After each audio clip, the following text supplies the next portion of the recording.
Hey everyone, it's Spencer Hakimian and welcome back to another episode of What's Moving Your Money on Forbes. On today's episode, we are going to be talking about the major news between H1-B visas, the initial announcement, then the walk back, what probably happened that caused the walk back. I've got a theory if you stick along for it. So please sit back tight and I hope you guys enjoy.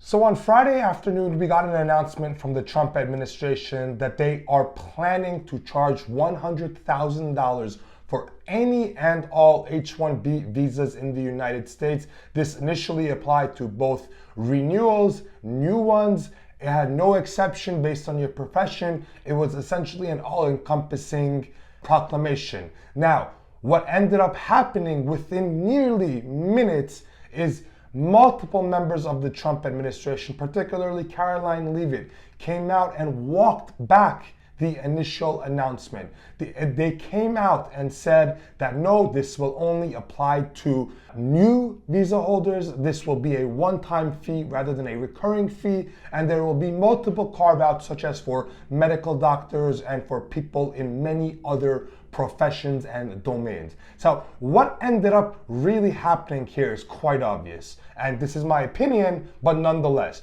inevitably, the White House must have gotten a flurry of calls from leaders in Silicon Valley, from leaders on Wall Street, from big tech, big finance, every company in the middle of that, and they said that this is chaotic. Not that this is just chaotic because of how quickly they wanted to implement this. As an example, Google had said that they had to try and get all their employees back before midnight into the United States that were outside of the country. You can't do that. I mean, look how many employees Google has on H1Bs. You can't, this is, first of all, so that's one thing. But second of all, this is some of the deepest talent that the United States has in its workforce. It comes from H1B visa holders. These are people that have studied and specialized in some very unique and valuable industries such as computer science, such as quantum computing, such as mathematics, such as medicine. These are the most valuable, in many cases, employees at companies.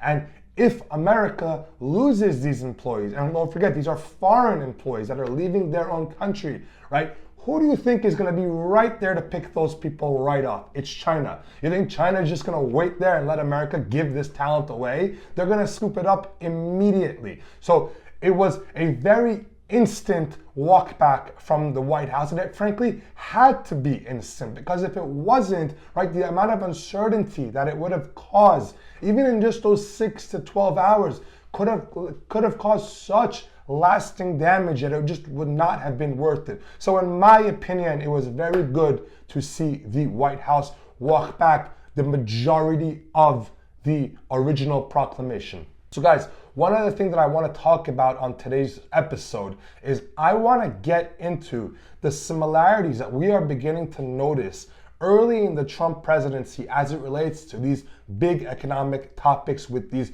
big announcements, just like Liberation Day, just like now H1B. Trump often opens up with a massive swing for the fences. It is very exaggerated. It is very choreographed. It is much larger. It is frankly a spectacle. It is an entertainment spectacle. We have to remember that the president in the past life was an entertainer. He goes about these things from an angle not just of whether he believes these policies are right or not, but he also goes about them as an entertainer, for better or for worse. And this is just a trend that and by the way, the market is noticing too. The market's not even flinching on these first announcements anymore, because everyone, frankly, knows that the first thing that comes out of Trump's mouth is just not what's going to end up happening. So why would you bother trading on something that's not actually the truth? Yes, it is bizarre. Yes, it is unprecedented. Yes, it is very unusual that we have to, as traders, as investors, essentially discount whatever the president of the United States is saying. But nonetheless, it just is what it is. I want you guys to comment. Do you guys think that Trump intentionally goes very aggressive on his first offer or recommendation so that it become an anchoring effect so that his second offer seems less extreme relative to that first one? Or do you think that he genuinely goes for these ideas, then sees that they are actually not so good overall, and then he adjusts because he is willing to understand and willing to learn?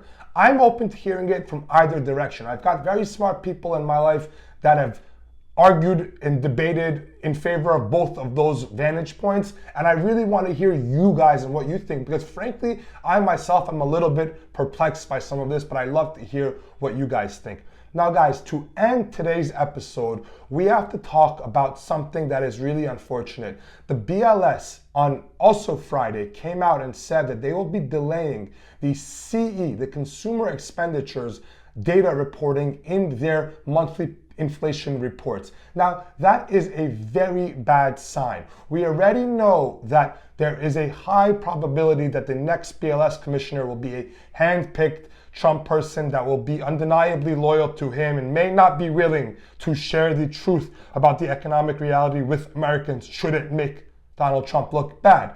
But beyond this, we know that inflation is a big problem right now. We know that people are concerned about it. We know the market is concerned with it. You look at five-year forward swaps, it is rising all year long. Look, the bond market already essentially rejected the Fed's rate cut last week. So if we continue down this path of rejecting and not offering advice and data and real, accurate, nonpartisan, trustworthy data, we risk making this problem worse than it already is. So I just want to end off with that note that we have this problem. We're going to be talking about it on later episodes this week, and I hope you guys enjoyed, and I want you guys to comment on this video and let me know your thoughts, and I'll see you guys soon.